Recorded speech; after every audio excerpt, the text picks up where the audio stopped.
नमस्ते फ्रेंड्स, हम लोग माइंड ट्रैप पे बात कर रहे हैं और आज हम माइंड ट्रैप पे बात करेंगे जिसका नाम है फ्रेमिंग इफेक्ट। फ्रेमिंग इफेक्ट यानी फ्रेम करना। फ्रेम करना ये भी हो सकता है लोगों को बहकाना, मिसगाइड करना, गलत तरीके से इंफॉर्मेशन पेश करना और इंफॉर्मेशन इस तरह से पेश करना कि आपका जो मन का काम है वो सामने वाला कर दे। ये कभी अच्छा भी हो सकता है, लेकिन इसका बुरे में भी ज्यादा उपयोग होता है।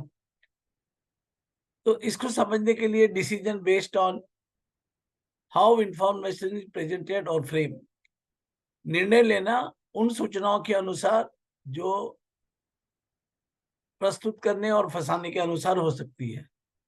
यहाँ पे लिखा है आधा ग्लास फुल है, आधा ग्लास एम्प्टी है, लेकिन दोनों का बात का मतलब काफी अलग निकलता है।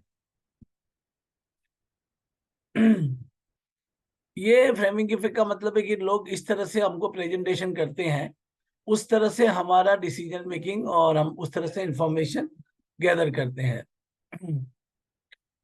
यहाँ पे पहले बताया गया कि बर्गर है 75% फैट फ्री और यहाँ पे बताया गया है 25% फैट। तो हम 75% फैट फ्री देखने के बाद में हमको नहीं समझ में आएगा, लेकिन 25% फैट होगा तो हम बोलेंगे अच्छा है। वैसे यहाँ पे है कि 20% फैट लिखा है तो लगता है ये फैट है। यहाँ पे दिख रहा है 80% फैट फ्री, तो आदमी ले लेगा। कैडबरी ने इसको बहुत अच्छी तरह से यूज किया है। 30% लेस शुगर।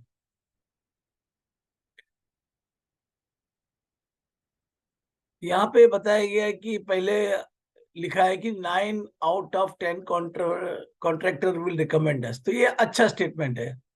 कभी कभी कंज्यूमर का चॉइस इन्फ्लुएंस होता है कि इंफॉर्मेशन कैसे प्रेजेंट की जा सकती है।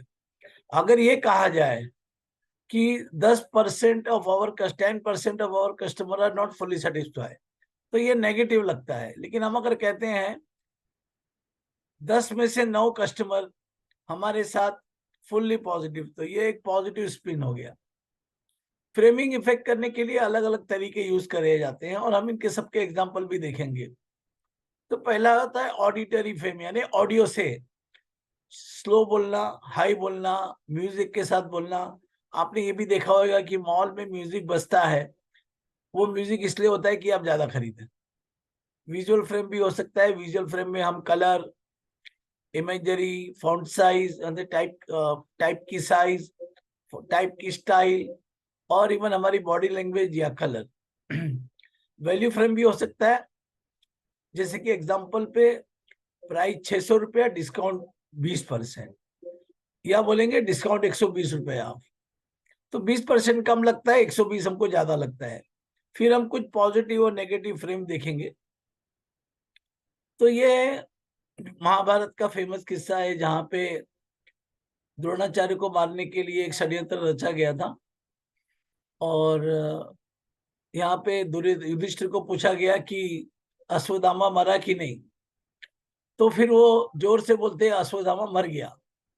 फिर धीरे से बोलते हैं हाथी या नर ये पता नहीं है। तो इससे क्या हुआ, मैसेज दुर्योधन अपना द्रोणाचार्य को गलत गया और उसने फिर लड़ाई करना छोड़ दिया। अगर आपको सिर्फ दो ही फ्रेम दिखाई जाए जहां पे प्राइस 10 और 25 है, तो स्वाभाविक है आप 10 का खरीदोगे। लेकिन जब भी 10, 25 और एक 30 क्यों ऐड किया जाएगा, तो फिर आप 25 का खरीदोगे। पॉजिटिव फ्रेम है अगर आप ये दवाई लेंगे तो जिंदा रहोगे, और नेगेटिव फ्रेम है अगर आप ये दवाई नहीं लोगे तो आप मर जाओगे। तो मैं हमेशा मेरे बात में भी कहता हूँ कि कोई भी बात कहनी है तो आप उसको पॉजिटिव तरीके से कहो, नेगेटिव तरीके से मत कहो। तो एक राजा था, उसके पास एक ज्योतिष आता है और ज्योतिष उसके राजा के हाथ देख को बोलता है कि राजा, तुम्हारी उम्र इतनी बड़ी है कि तुम तुम्हारे सब रिश्तेदारों को मरते देखोगे। और उसकी जगह उसको बोलना चाहिए था कि राजा, तुम इतने भाग्यवान हो कि तुम दादा, पोते, परपोते, परपोते के साथ भी खेलोगे। ये पॉजिटिव फ्रेम है कि हम दोनों इस डील से कमाएंगे, फायदा लेंगे। इस दूसरा है कि अगर आप डील नहीं करेंगे तो आपको नुकसान होगा। यहाँ पे कहा जा रहा है कि हम ये लीग की 5वीं सबसे अच्छी टीम है, और नेगेटिव फ्री में की आउट ऑफ 5 हम सबसे खराब टीम है। तो बात वही कही है, लेकिन कितनी अच्छी तरह से कही है। यहाँ पे कहा गया है कि हम पिछली बार से ज्यादा सीट जीते हैं। नेगेटिव फ्रेम में कि हम 327 में से खाली एक ही सीट जीते हैं। एक इफेक्ट ये कि 10% फेल्यूर रेट है, इसकी जगह कहना चाहिए 90% सक्सेस रेट है। तो कभी कभी एडवर्टाइजमेंट, न्यूज रिपोर्ट इस तरह से पेश की जाती है कि जिससे कि आपका ओपिनियन मोल्ड किया जा सके।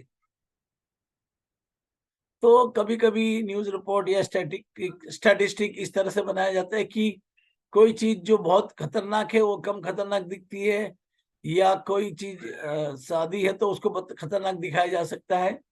और ये सब उनका क्या उद्देश्य है उसके हिसाब से हो सकता है। ये जो फ्रेमिंग इफेक्ट है उससे आपका डिसीजन मेकिंग और बिहेवियर इफेक्ट होता है, और आपका निर्णय लेने की क्षमता में ये अलग तरीके से काम करता है, जो कि शायद आपके इंटरेस्ट में ना हो। क्योंकि लोग हैं वो इनकम्प्लीट और मिसलीडिंग इंफॉर्मेशन लेके या परस्यू फ्रेमिंग टेक्निक यूज करके हमारे मार्केटिंग वाले या पॉलिटिशियन हमको गुमराह कर सकते हैं। और इसके इफेक्ट को दूर करने के लिए एक्चुअली ये फ्रेमिंग बहुत यूज होता है, अच्छे काम के लिए भी होता है, खराब के लिए भी होता है। हम उस पर नहीं ज्यादा जाके हम देखेंगे कि वास्तव में सच क्या है।